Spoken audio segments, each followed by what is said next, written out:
आज की कहानी का नाम है राजा यशोधन की प्रेम कहानी। कहानी शुरू करने से पहले आप सभी से अनुरोध है कि जल्दी से हमारे इस चैनल को सब्सक्राइब कर लें और बेल आइकन को भी प्रेस कर दें ताकि हमारे सारे वीडियोस आप तक तुरंत पहुंच सकें। तो चलिए शुरू करते हैं आज की कहानी। बेताल विक्रम के कंधे से उड़ गया और विक्रम बेताल को पकड़ने के लिए उसके पीछे दौड़ने लगा। बेताल उड़कर वापस शमशान में उसी पेड़ पर उल्टा लटक गया। विक्रम भी दौड़ते हुए शमशान में पहुंच गया और बेताल को पकड़ने के लिए उस पेड़ पर चढ़ गया। बेताल पेड़ से उतरकर भागने लगा तो विक्रम ने बेताल को दबोच लिया। दोनों के बीच फिर मल्लयुद्ध हुआ। विक्रम ने बेताल को काबू कर लिया और अपने कंधे पर डालकर फिर से तांत्रिक की ओर चल दिया।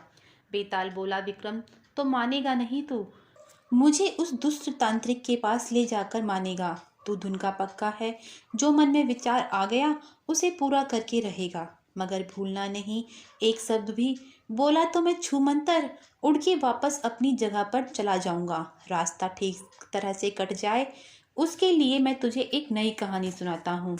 तू राजा है ना, तो मैं तुझे एक राजा और उसके सेनापति की कहानी सुनाता हूँ। तुझे जरूर पसंद आएगी। कनकपुर का नाम सुना है?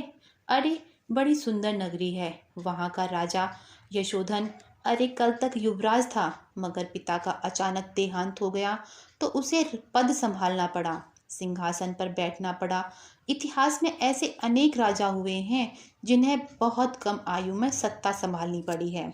अरे राज सत्ता तो समाज का शुभ करने का माध्यम है, पर कई बार उसका गलत उपयोग सत्ताधारी को मद में अंधा भी बना देता है। पर सौभाग्य से राजा यशोधन से सब प्रसन्न थे। राज में सब सुखी थे। अरे भाई, सफलता से राज चलाने के लिए चाहिए अच्छे कर्मचारी, कर्मठ ईमानदार सेवक। पर सेवक से भी कभी कभी भूल हो जाती है, आखिर मनुष्य हैं। राजा यशोधन के दरबार में भी एक दिन ऐसा ही हुआ। नगर का एक बड़ा सेठ कुशल सेन राजा के दरबार में दो नृत्यांगनाओं को लेकर आया। राजा उनके नृत्य को देखकर बहुत खुश हुआ। राजा ने दोनों के नृत्य की बहुत प्रशंसा की और पूछा कि आप दोनों कहाँ से आई हो? हमारे ही राज्य की कलाकार हो या बाहर से पधारी हैं? राजा के मंत्री ने बताया कि महाराज, इन दोनों कलाकारों को हमारे राज्य के सेठ कुशल सेन एक दूसरे राज्य से लेकर आए हैं और दोनों को आपको भेंट करना चाहते हैं। ये दोनों आपकी दासी बनकर रहेंगी और आपका दिल करेगा तो नृत्य करके आपका दिल बहलाएंगी। राजा बोला, इतनी बड़ी कलाकार हैं, मेरी दासी बनकर रहेंगी? ये बात सोचने और कहने का साहस भी कैसे किया तुमने? कुशल सेन चाहते हैं कि किसी तरह हम प्रसन्न हो जाएं और उनका कर क्षमा कर दें या पूरा ना लें, इसलिए इन दोनों कलाकारों को हमको भेंट करने आए हैं। क्यों व्यापारी महोदय, तुम धनवान लोगों के मन में कैसी कैसी कल्पनाएं आती हैं? धन कमाने के लिए तुम तो भ्रष्ट हो ही गए हो, अब चाहते हो कि तुम्हारा राजा भी भ्रष्ट हो जाए। इन दोनों नृत्यांगनाओं को दासी बनाने के लिए कितना धन दिया तुमने? सेठ बोला, 1 सहस्त्र मुद्रा। मुझे क्षमा कीजिए महाराज। राजा यशोधन बोला, कुशल सेन जी से जो राशि ली जानी है उसमें से 1 सहस्त्र मुद्रा कम करके इन दोनों कलाकारों को बांट दो और इनको स्वतंत्र कर दो। हमारा आदेश है कि कुशल सेन जी से पूरा कर वसूल किया जाए और आइंदा ये ध्यान रहे कि राज्य के कर्मचारी और राज्य के सेवक राजा का हित और राजा का सुख सोचने से पहले राज का हित और राज का सुख सोचें। आप सब वही काम करेंगे जिसमें राज का हित हो, राजा का नहीं। बेताल विक्रम से बोला, कहने को तो कह गए। राजा यशोधन ने जो कुछ कहा उचित ही कहा, क्योंकि राज्य के हित में ही राजा का हित है, प्रजा का हित है। एक बार यशोधन के जीवन में भी एक अनोखी घटना घटी।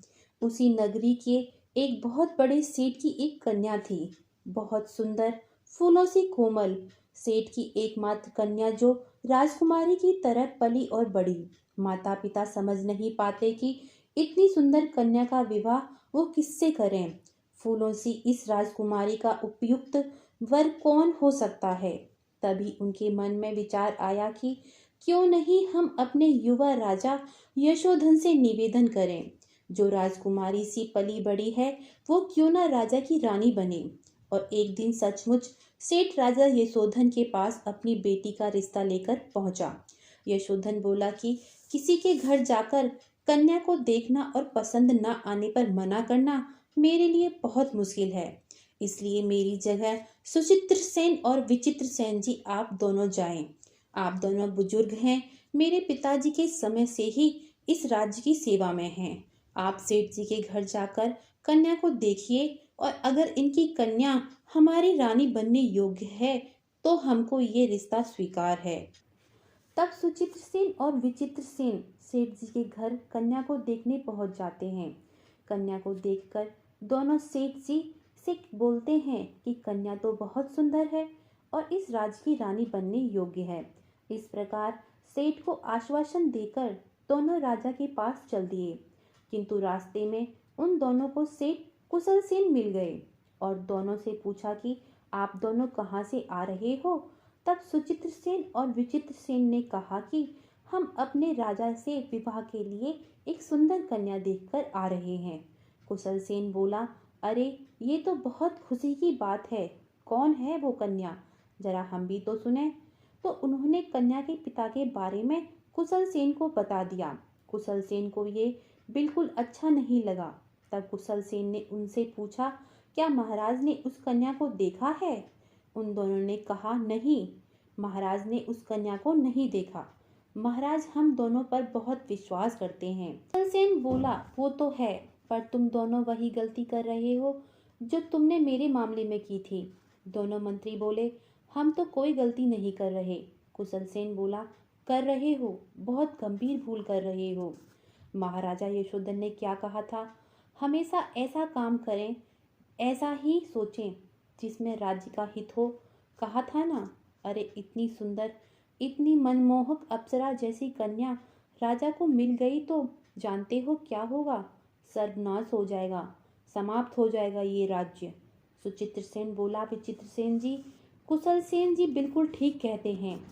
कुशल सेन बोला, अगर इस कन्या से राजा का विवाह हुआ और राज्य का विनाश हुआ तो उसके अपराधी सिर्फ आप होंगे। दोनों मंत्री बोले, नहीं नहीं, ऐसा कभी नहीं होगा। ऐसा सोचकर दोनों मंत्रियों सुचित्र सेन और विचित्र सेन ने राजा यशोधन को जाकर कहा कि महाराजा सेठ की कन्या आपके योग्य नहीं है। वो ना तो सुंदर ही है और ना ही उस कन्या में कोई संस्कार है। महाराजा वो आपकी रानी बनने के लायक तो नहीं है। राजा यशोधन ने कहा, ठीक है, सेठ जी से कहलवा दो कि वो हमें क्षमा करें, ये संबंध नहीं हो सकता। बेताल विक्रम से बोला, अरे राजा हो या रंक, सेठ को तो अपनी कन्या को ब्याहना ही था। उसने अपनी कन्या के लिए एक वर ढूंढ ही लिया, वो वर था राजा का ही सेनापति। सेठ की कन्या की सगाई सेनापति से हो गई। विवाह में अभी देर थी। सेनापति और सेठ की कन्या आपस में मिलने लगे। एक दिन राजा यशोधन अपने मंत्रियों सहित राज्य की सीमा का निरीक्षण कर रहा था और उसके समीप ही सेनापति और सेठ की कन्या छुपकर मिलने आए। बातों बातों में सेठ की कन्या घोड़े पर बैठने की जिद करने लगी तो सेनापति ने कन्या को अपने घोड़े पर बैठा दिया। तब कन्या घोड़े को दौड़ाने लगी। घोड़ा दौड़ने लगा तो फिर रुका ही नहीं और कन्या को राज्य की सीमा की ओर ले आया। सेठ की कन्या जोर से शोर मचा रही थी। राजा के कानों में जब कन्या की आवाज आई तो राजा ने दौड़कर घोड़े को रोक दिया और राजा ने पूछा, क्या बात है? कन्या बोली, देखिए कितना मूर्ख घोड़ा है ये, मैं वापस घुमाना चाहती हूँ तो घूमता ही नहीं। राजा बोला, कोई बात नहीं, हम तुम्हारे घोड़े को मोड़ देते हैं। ऐसा कहकर राजा ने सेठ की कन्या के घोड़े को वापस मोड़ दिया और बोला, अब लाओ हमारा इनाम। कन्या बोली, लेकिन मेरे पास तो देने के लिए कुछ भी नहीं है। राजा यशोधन बोला, मुस्कुराहट तो है, बस एक बार मुस्कुरा दो। ऐसा सुनकर सेठ की कन्या मुस्कुराने लगी। सेठ की कन्या की सुंदरता को देखकर राजा यशोधन मंत्रमुग्ध हो गया और सुचित्र सेन और विचित्र सेन से बोला, अति सुंदर, कितनी सुंदर लड़की है ये। आप दोनों जाएं इस कन्या के पीछे और आकर मुझे बताएं कि ये किसकी कन्या है। हम ये कल्पना भी नहीं कर सकते कि कनकपुर में ऐसी सुंदरी भी हैं। हम इसे अपनी रानी बनाएंगे। राजा की आज्ञा से दोनों मंत्री चले तो गए, किंतु दोनों सोचने लगे कि अब क्या करें। सुचित्र सेन बोला कि राजा को सब कुछ सच सच बता देते हैं। विचित्र सेन बोला कि राजा ने हमको झूठ बोलने के अपराध में मृत्यु दंड दे दिया तो। सुचित्र सेन बोला, अब हमारे भाग्य में जो होगा देखा जाएगा। राजा यशोधन सेठ की कन्या को देखने के बाद बेचैन रहने लगा। सेनापति ने जब ये देखा तो इसका कारण राजा से पूछा, तो यशोधन ने सेनापति को कहा कि उनको एक सुंदर कन्या से प्रेम हो गया है। सेनापति बोला, बधाई हो महाराज, मैं जान सकता हूँ कि वो सौभाग्यशाली कन्या कौन है। राजा बोला, कौन है ये तो हम खुद भी नहीं जानते सेनापति, लेकिन इतना जरूर कह सकते हैं कि उससे सुंदर कन्या हमने जीवन भर में नहीं देखी। उसे देखते ही हम उसे चाहने लगे। उसने हमें पागल कर दिया है। जब से उसे देखा है हम और कुछ सोच ही नहीं पा रहे हैं। तभी वहां पहुंचकर दोनों मंत्रियों ने सारी बात राजा को सच सच बता दी। तब राजा यशोधन दोनों से बोला, तुम सच में परम मूर्ख हो। मेरी बातों का तुमने ये अर्थ कैसे लगा लिया? तुम क्या सोचते हो सेनापति कि हमारी पसंद की एक कन्या अगर इस देश की रानी बनी तो हम अपना कर्तव्य नहीं निभा पाएंगे। अगर रानी सुंदर हुई तो हम अच्छे राजा नहीं रहेंगे। क्या ये राज्य मिट जाएगा? सेनापति बोला, नहीं महाराज, मैं इसके उल्टा ही सोचता हूँ। मनचाही कन्या से विवाह करने से जीवन और सार्थक हो जाता है, और अगर राजा ने मनचाही रानी से विवाह नहीं किया तो उनके दुख और चिंता से इस राज्य में एक नया संकट उत्पन्न हो जाता है, जो राज्य के लिए ठीक नहीं है। राजा बोला, तो समझाओ इन मूर्खों को। दोनों मंत्री राजा से क्षमा मांगते हैं। राजा बोलता है, सेनापति तुम जाओ, उस कन्या के पिता से हमारी ओर से क्षमा मांगो। उनसे कहो कि हमसे बहुत बड़ी भूल हुई जो हमने उनके प्रस्ताव को नहीं माना। उनसे कहो कि हम उनकी कन्या को अपने हृदय की और अपने राज्य की रानी बनाना चाहते हैं। सेनापति बोला, जो आज्ञा महाराज। ऐसा कहकर सेनापति दोनों मंत्रियों के साथ उस कन्या के घर के लिए चल दिए। कन्या के घर को देखकर सेनापति मंत्रियों से बोला, आप दोनों ये मुझे कहाँ ले आए हैं? मंत्री बोले, जिस कन्या से राजा यशोधन का विवाह होने वाला है उस कन्या के पिता के घर। सेनापति बोला, पर विचित्र सेन जी, ये तो मेरा ससुराल है और सेठ जी की तो एक ही कन्या है, सुंदर और इकलौती। ये कैसे हो सकता है? मेरी तो अभी 10 दिन पहले ही सगाई हुई है। दोनों मंत्री बोले, तो हमको अभी राजा जी के पास चल के इस विषय पर चर्चा करनी होगी। सेनापति बोला, नहीं विचित्र सेन जी, ऐसा नहीं होगा। हम अंदर चल के कन्या के पिता से बात करेंगे। तब सेनापति ने कन्या के माता पिता को सारी बातें बताईं और अपनी सगाई की अंगूठी कन्या के पिता को लौटा दी। ये देखकर कन्या बोली, इनसे पूछिए पिताजी, वचन देकर उसे ना निभाना क्या वीरों का यही लक्षण है? सेनापति बोला, आप समझती क्यों नहीं? इस राज्य की सेवा करना मेरा सबसे बड़ा कर्तव्य और सबसे बड़ा धर्म है। हमने पिछली 4 पीढ़ियों से इस राज्य का नमक खाया है और हमारे पूर्वज इस राज्य की सेवा करते आ रहे हैं। इसलिए मैं अपनी सगाई तोड़ता हूँ और एक सेनापति होने के नाते अपने राजा के विवाह का प्रस्ताव आपके सामने लेकर आया हूँ। सेठ जी कहते हैं, ठीक है, मुझे यह विवाह स्वीकार है। तब बड़ी धूमधाम से सेठ की कन्या के साथ राजा के विवाह की तैयारी होने लगी। इस शुभ अवसर पर राजा ने राज्य कर्मचारियों को पदोन्नति और पुरस्कार दिए जाने की घोषणा की और विचित्र सेन और सुचित्र सेन को उन कर्मचारियों की सूची तैयार करने को कहा। दोनों मंत्रियों ने सूची तैयार कर राजा को दे दी। राजा सूची को देखकर बोला, आपने इस सूची में पदोन्नति और पुरस्कार के लिए सबसे ऊपर सेनापति का नाम क्यों लिखा है?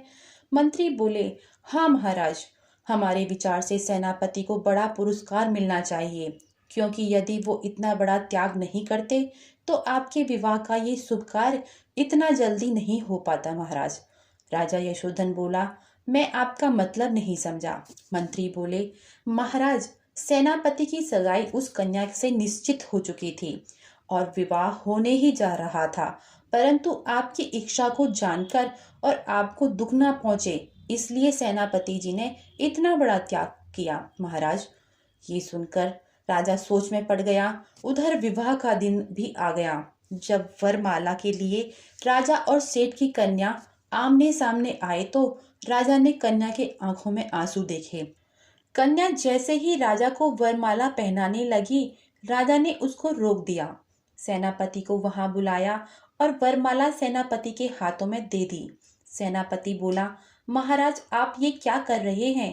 राजा बोला, सेनापति वरमाला कन्या को पहनाओ, ये हमारी आज्ञा है और राज आज्ञा सिर्फ एक बार कही जाती है, दोहराई नहीं जाती। आज्ञा का पालन हो। बेताल विक्रम से बोला। इस तरह राजा यशोधन की आज्ञा से सेनापति का विवाह सेठ की उस कन्या के साथ हो गया। विक्रम, तू मनुष्य के गुण दोषों का बड़ा पारखी है, बड़ी समझ है तुझमें। मेरे प्रश्न का जवाब दे, त्याग किसका बड़ा, राजा का या सेनापति का? विक्रम बोला, सेनापति का त्याग बड़ा है।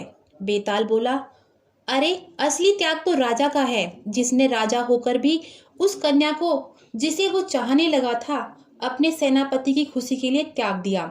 विक्रम बोला, सुन बेताल, जिस सुंदरी को एक पल के लिए देखकर राजा यशोधन इतना बेबस, इतना पागल हो गया, उसी सुंदरी को इतनी बार मिलने के बाद मन ही मन उसे अपनी जीवन संगनी बनाने के बाद सेनापति उसे कितना अधिक चाहने लगा होगा।